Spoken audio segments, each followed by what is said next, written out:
You've absolutely put your finger on it. For many years, we've focused on sweating the existing assets, not building anything new, thinking we can get away with continuing to build down, with the exception of a lot of wind generators and solar panels, which are great on windy, sunny days, not so good when the wind isn't blowing or indeed overnight in the case of solar. And the nature of energy is they're enormous investments with long horizons. You have to say to business, if we want you to build these, we're going to guarantee that you're going to make money in the long term, otherwise business will refuse to do it. And we haven't done that. In fact, just the opposite. We've been putting price caps on. We've been telling people, invest if you want, but you're never going to make a decent return on it. And when you get what is admittedly at the moment a pretty bad slice of bad luck, all of this going wrong at the same time, with a backlog of maintenance in North Sea gas, meaning we're not getting the supply there. The Asia with a very cold winter sucking in the world's liquefied natural gas. The pipeline across, the electricity pipeline across to France catching fire.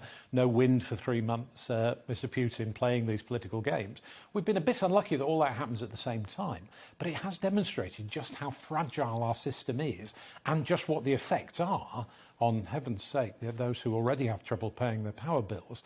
It's going to be a desperately bad winter. And if it is a bad winter in weather terms, it's going to be very serious indeed.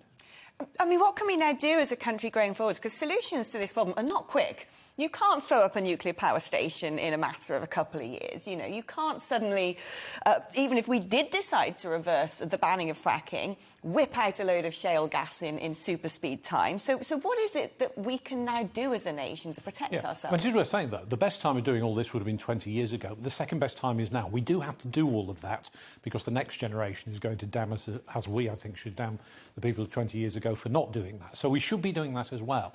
In the short term, I think the threat is we've seen a lot of smaller energy companies going bust. I'm just a little bit concerned if that contagion spreads to some of our larger companies. I think government needs to be in talk with them of making sure that as they take on the customers whose companies have gone bust, we're not saying to the big companies, right, you take on the debt of those customers, in effect, the fact they have guaranteed power price, gas and power prices that nobody can, that the market price is above what they're allowed to charge. So I think government is going to have to talk very seriously with the existing power companies to keep secure supplies over the next 6 to 12 months. The nature of these things is it will get better. The gas price won't stay at this level forever.